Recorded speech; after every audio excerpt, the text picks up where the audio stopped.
जिन लोगों ने पाकिस्तान तहरीक इंसाफ का मजाक उड़ाया था जब उन्होंने कहा था कि आप चीनी का कुछ दाने कम कर दें या आप चीनी का इस्तेमाल कम कर दें, अगर चीनी महंगी हो गई है तो ये ऑटोमेटिकली माफिया घुटनों पे आ जाएगा।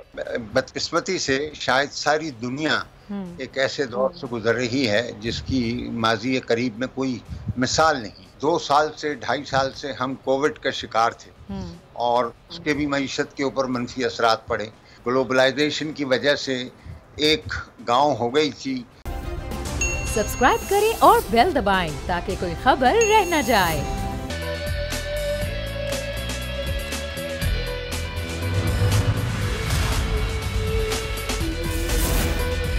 बिस्मिल्लाहिर्रहमानिर्रहीम, अस्सलाम वालेकुम। प्रोग्राम में मैं सुमैया रिजवान आपको खुशामदीद कहती हूँ। नाजरीन, वफाकी बजट तो आ गया लेकिन IMF ने किस्त देने से फिलहाल इनकार किया है। IMF ने कहना है कि मजीद चीज़ों को रिवाइज किया जाए, जो टैक्सेस हटाए गए हैं पर्सनल सैलरी पर वो हटाए जाएँ। दूसरी जानिब जो पंजाब का बजट है वो अभी तक पेश नहीं किया जा सका है क्योंकि डेडलॉक बरकरार है। जो रूलिंग स्पीकर की जानिब से कल दी गई थी उस रूलिंग के तहत जो IG और चीफ सेक्रेटरी हैं उनका माफ़ी मांगने का मुतालबा और असम्बली में आने का मुतालबा वो अभी तक पूरा नहीं हो सका है और इस सारी सूरत हाल में डेडलॉक बरकरार है। लेकिन सिंध का बजट पेश कर दिया गया और सिंध का ये कहा गया सिंध हुकूमत की जानिब से एक टैक्स फ्री बजट है जिसमें आवाम के लिए रिलीफ ही रिलीफ है और ये आवाम दोस्त बजट है। 1.71 ट्रिलियन का ये टैक्स फ्री बजट जो कि आज वज़ीर सिंध ने पेश किया मुराद अली शाह ने, और उन्होंने ये कहा कि इस बजट में एक आम आदमी के लिए ना सिर्फ रिलीफ दिया गया है बल्कि पेंशन और तनख्वाहों में इजाफा भी किया गया है। ये तो सिंध की बात है और सिंध में हमने देखा कि तरक्याती बजट के लिए भी पैसा रखा गया, बड़ी एक तादाद रखी गई और दीगर मनसूबों के लिए भी। लेकिन ज़ाहिर जब नाफिजुल अमल होती हैं चीज़ें और जब आती हैं ग्राउंड रियलिटीज़ तो वो डिफरेंट होती हैं। एक तरफ तो आवाम पर टैक्सेस का बोझ लादा जा रहा है, आवाम महंगाई की चक्की में पिस। इस बजट से पहले मिनी बजट कई आ चुके हैं। पेट्रोल की कीमत में इजाफा हो चुका है, बिजली के टैरिफ में इजाफा हो चुका है, अशिया खुर्दनोश की कीमतों में इजाफा हो चुका है। और दूसरी तरफ जो वज़रा हैं वो ये कह रहे हैं कि आवाम अपनी चाय की प्यालियाँ कम कर दें क्योंकि हम चाय की पत्ती को भी इम्पोर्ट करते हैं।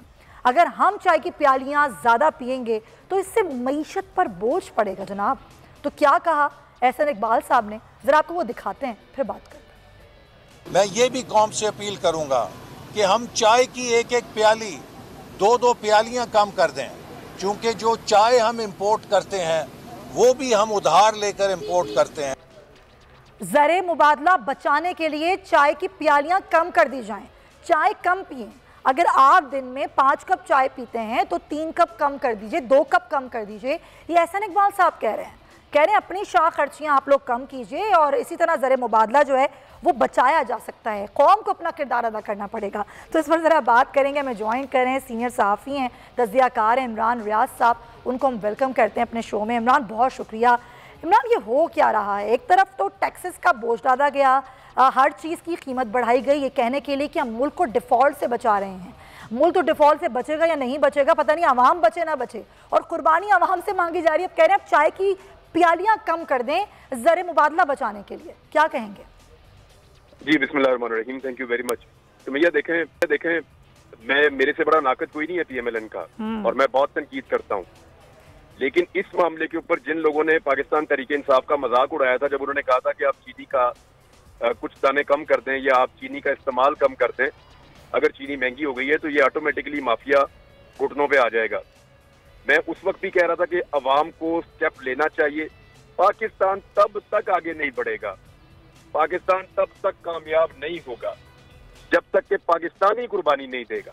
मैं एहसन इकबाल के साथ खड़ा हूँ इस जुमले में। अच्छा, पाकिस्तानियों को बचत करनी पड़ेगी, बतौर कौम हमें फैसले करने पड़ेंगे, मुश्किल फैसले करने पड़ेंगे। बिजली की भी बचत करनी पड़ेगी, बाकी चीजों की भी बचत करनी पड़ेगी। माफिया की कमर तोड़ने के लिए जो चीजें हम इजाफी इस्तेमाल करते हैं उनको हमें छोड़ना पड़ेगा। अच्छा, इसमें सारे पाकिस्तान को हिस्सा डालना पड़ेगा, लोगों को टैक्स देना पड़ेगा।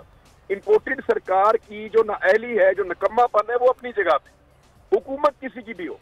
देखिए इन्होंने तो तबाही फेर दी ना पाकिस्तान में आने के बाद, जो इन्होंने किया है। हाँ। जो इन्होंने मईशत के साथ किया, जो इन्होंने मजाक किए, महंगाई का ये नारा लगा के आए थे। कौन सी ऐसी चीज है या कौन सा ऐसा दिन है जिस दिन से आए हैं तब से लेकर अब तक, जब तक जिस दिन किसी चीज की कीमत ना बढ़ी हो। रोजाना कुछ ना कुछ महंगा होता है, रोजाना एक बुरी खबर मिलती है। तो ये इन्होंने जो कह के आए थे वो तो इन्होंने नहीं किया। लेकिन ये जो एहसन इकबाल ने बात की है ना, मैं इस बात से एग्री करता हूँ। आप जो घी है खाने का, जितना पाकिस्तानी इस्तेमाल करते हैं दुनिया में कोई नहीं करता होगा, और उससे बीमारियां भी आपको बेशुमार लगती हैं। आप घी का इस्तेमाल कम करें, आप ये जो चाय है इसका इस्तेमाल कम करें, वो चीजें जो मुज़र सेहत है उनका इस्तेमाल कम करें। इनके दिमाग भी मल्टीनेशनल कंपनियों के जमीन के ऊपर उतरे, ये पाकिस्तानियों को लूटने पे चले हुए हैं। और दूसरा, सादा जिंदगी की तरफ पाकिस्तानी आए, हमारे वो चौंचले नहीं हो सकते जिन चक्रों में हम पड़े हुए हैं। ये बात बिल्कुल ठीक है और मैं जायज समझता हूँ, लेकिन इनके मुंह से इसलिए ठीक नहीं है कि थोड़ा अरसा पहले ये इमरान खान का मजाक उड़ा रहे थे इन्हीं बातों के ऊपर। मेरे मुंह से ये बात इसलिए ठीक है कि मैंने उस वक्त भी कहा था कि पाकिस्तानियों को कुर्बानी देनी चाहिए। मैं आज भी कहता हूँ कि जब तक एक पाकिस्तानी ये नहीं सोचेगा कि मैंने अपने मुल्क को ठीक करना है, मैंने अपने मुल्क के लिए अपना हिस्सा डालना है, तब तक पाकिस्तान नहीं ठीक होगा।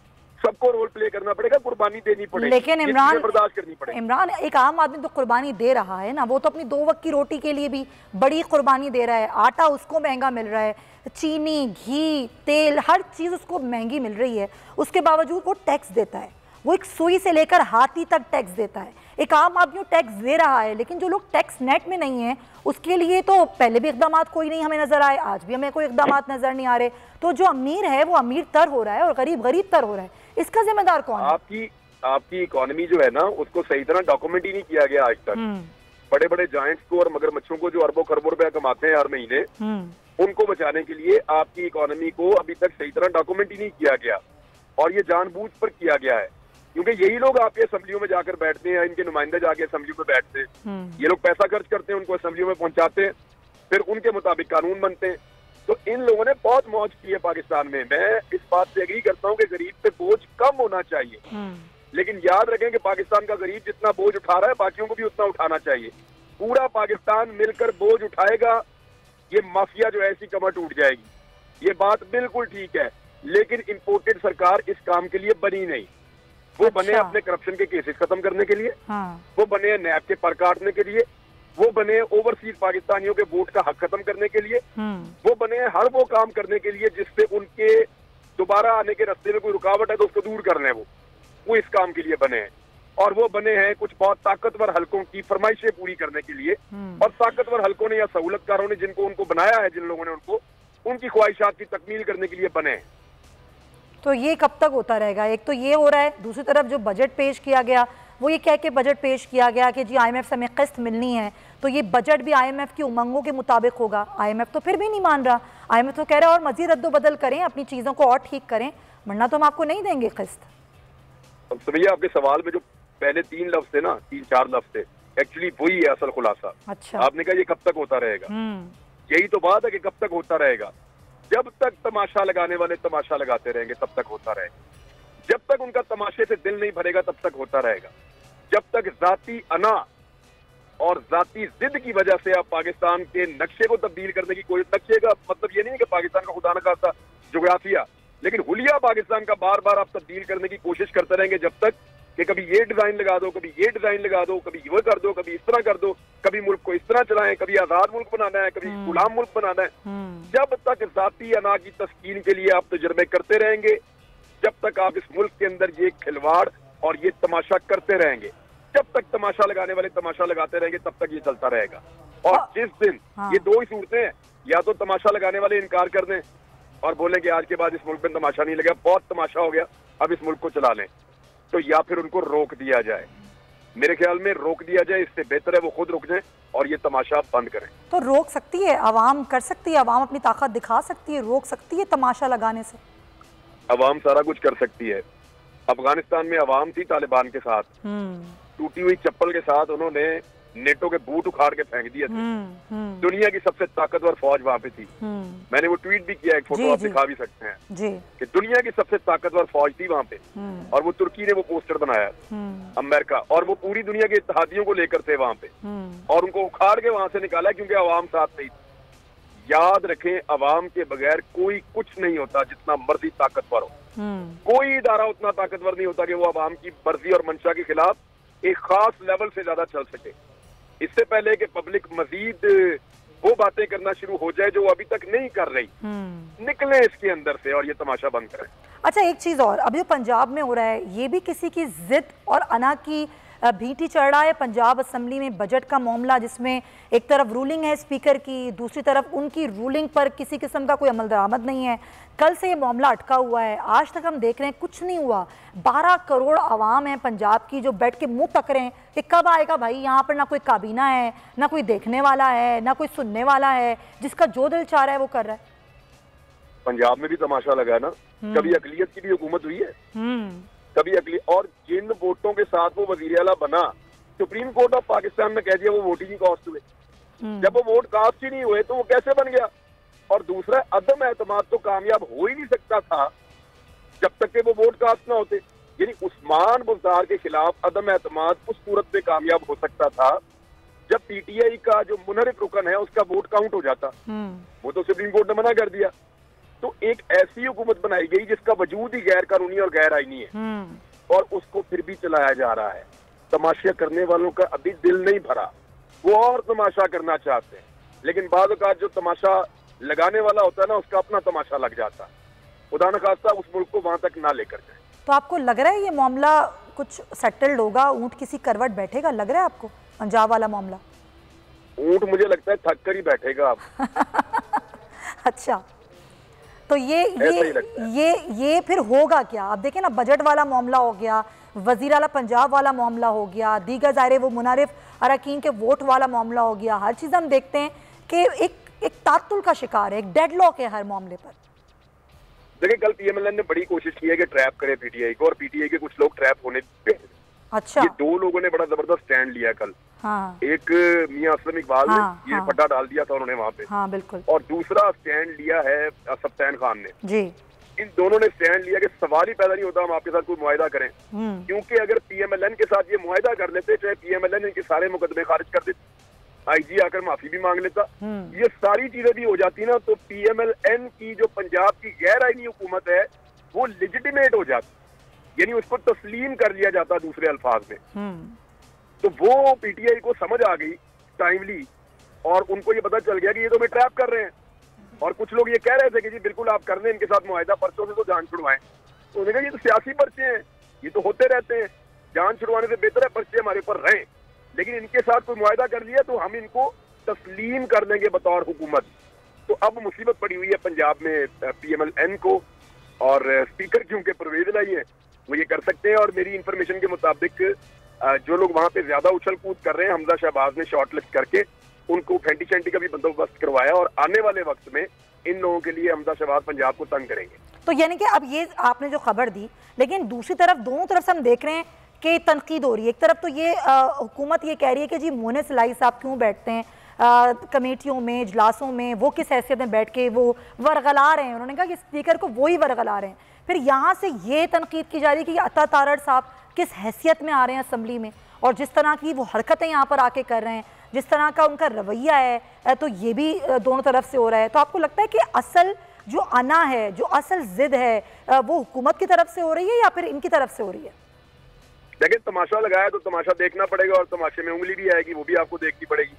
जहाँ तक ताल्लुक है मोहन सलाई का, अगर वो असेंबली के अंदर आ गया है, ऐवान में बगैर एमपीए बने, तो वो गैर कानूनी है, वो नहीं होना चाहिए। लेकिन अगर वो किसी मीटिंग में है किसी पार्टी की इजाजत से, तो उसमें कोई प्रॉब्लम नहीं है, वो जाए जाके बैठे, जहाँ मर्जी बैठे, जिसको मर्जी मिले, उसमें कोई कानूनी वो प्रॉब्लम ही नहीं है। जो मर्जी जाए, मैं जाके बैठ सकता हूँ, आप जाके बैठ सकती है, इसमें क्या प्रॉब्लम है? हाँ, हम असेंबली में नहीं जा सकते जब तक कि हम इलेक्शन लड़के जीत के नहीं आ जाते वहाँ पे, या मखसूस नशिस्त के ऊपर कोई नहीं आ जाता, तो तब तक आप असेंबली में नहीं जा सकते। तो असेंबली में तो नहीं जा सकते, लेकिन ये है कि अता तारड़ क्योंकि मेरे ख्याल में असेंबली में चले गए थे, जो उनका इस्तेकाक नहीं है, अजनबी है वो वहाँ पे, तो उनको वहाँ से निकाल दिया गया। अदरवाइज वो अता तारड़ सारी मीटिंग्स में होते हैं, वो रहे वहाँ पे, अच्छी बात। अच्छा, अता तारड़ साहब का अपना ट्वीट देखा होगा इमरान, वो कह रहे हैं कि मुझे तो गाली दी गई, इसीलिए मैंने रिएक्शन दिया, और मुझे देना तो नहीं चाहिए था, लेकिन मुझे गुस्सा आ गया क्योंकि मुझसे बदकलामी की गई किसी की जानिब से। नहीं, अता तारड़ ने इंटरव्यू में कहा कि मुझे कोई अफसोस नहीं है इस बात का जो मैंने इशारा किया। वो इंटरव्यू भी मैंने देखा थोड़ी देर पहले, मुझे काफी अफसोस हुआ कि ये एक बड़ी अच्छी फैमिली का नौजवान है जी। मैं इसको बहुत पहले से जानता हूँ, और ये बड़ा धीमे लहजे का आदमी था। पता नहीं मरियम नवाज ने कौन सा टीका लगा दिया, ये बिल्कुल वैसे ही हो गया। अच्छा, ठीक है इमरान, बहुत शुक्रिया आपका हमारे साथ मौजूद है तजियाकार सीनियर। तो प्रोग्राम में मजीद भी इशूज़ हैं इकॉनमी के हवाले से, जिसको हम डिस्कस करेंगे, लेकिन इस ब्रेक के बाद।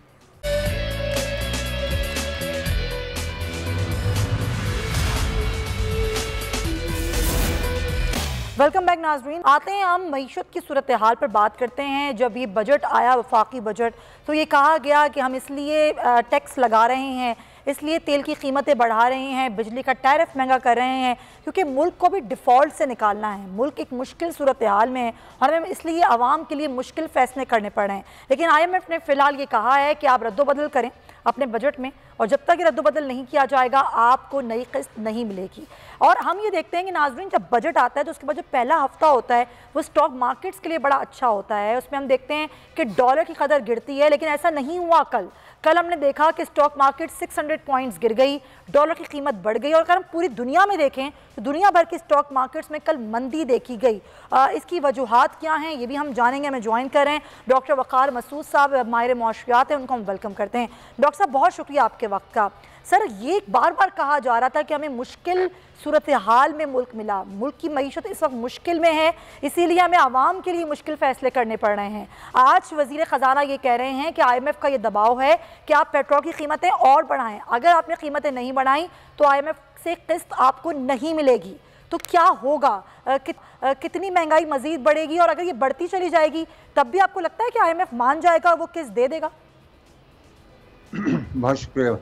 देखिए, बात यह है कि इसमें कोई दो राय नहीं है कि मुल्क की मईशत एक बहरान का शिकार है, और उसमें जो तेज़ी आई वो उस पैकेज की वजह से आई जो मार्च में जिसका अनाउंसमेंट हुआ और जिसके तहत एक बहुत बड़ी सब्सिडी पेट्रोल और डीजल पे दे दी गई। अच्छा। और अभी हाल में दोनों में 30-30 रुपए का इजाफा किया गया है, और ये पूरा नहीं है। कल रात को एक फंक्शन में वज़ीर ख़जाना ने बताया कि अभी डीजल के ऊपर 56 रुपए और पेट्रोल के ऊपर कोई 26 से 30 रुपए मज़ीद करने हैं, सिर्फ कॉस्ट रिकवरी के लिए।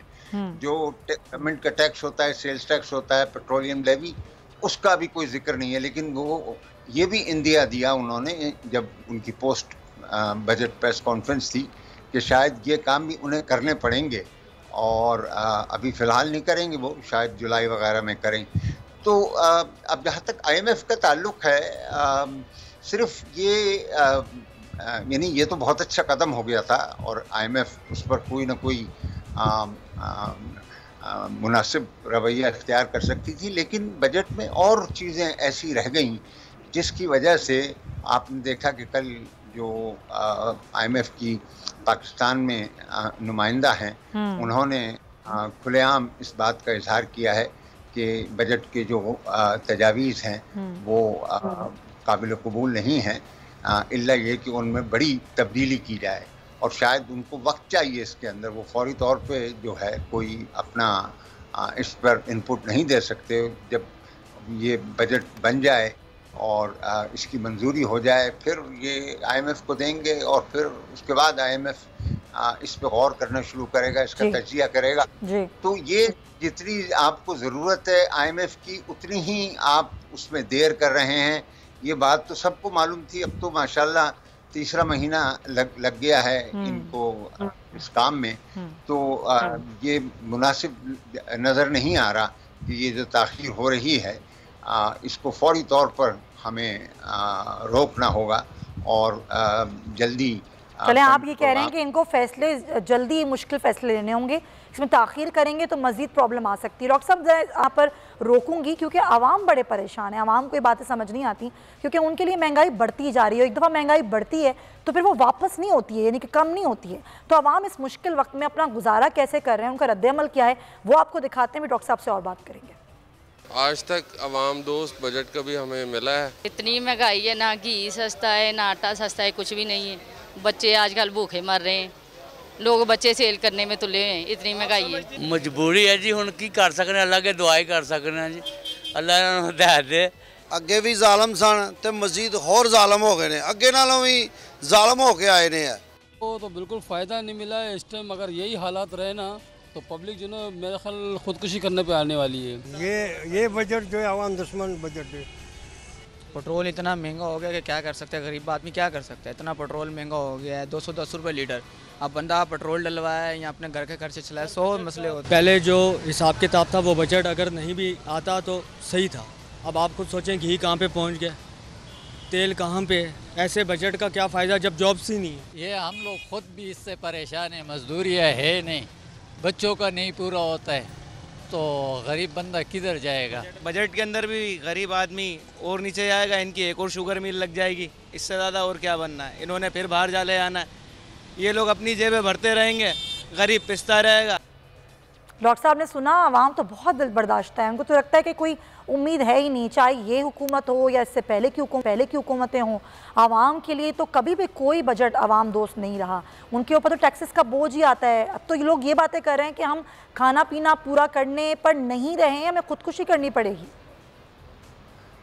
देखिए, मैं लोगों के जज्बात सुन रहा हूँ, ख़ुद भी मौका मिलता है करीब से देखने का।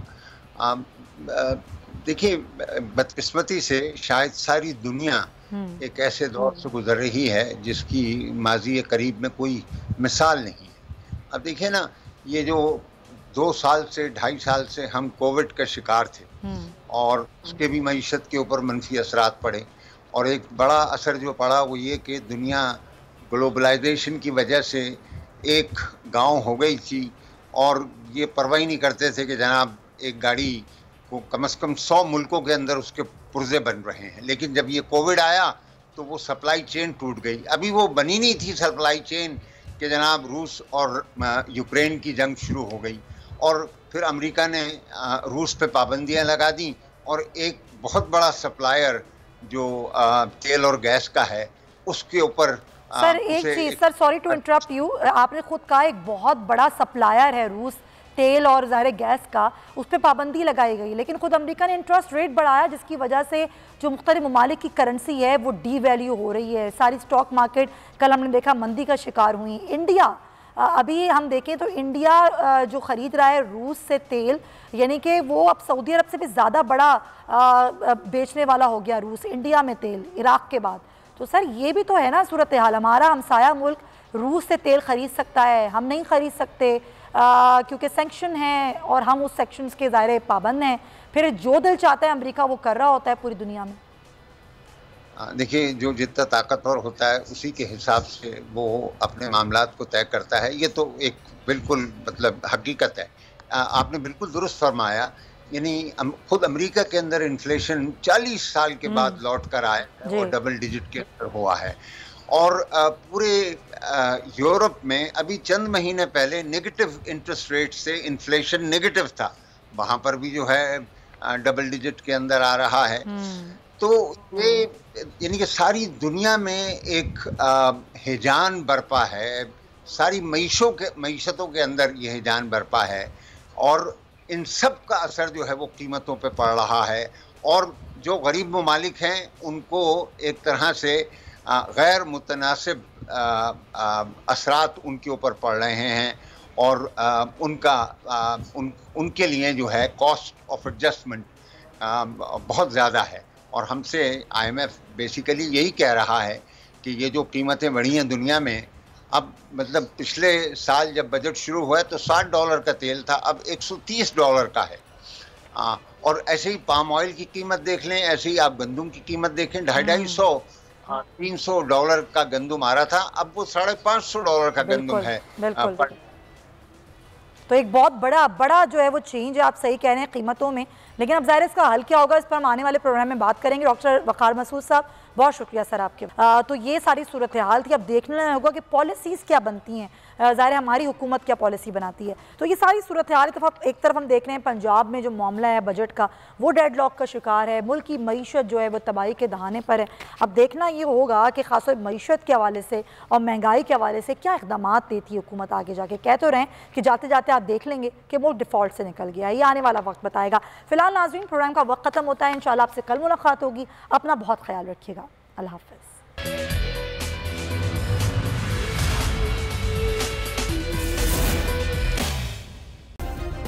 सब्सक्राइब करें और बेल दबाएं ताकि कोई खबर रह न जाए।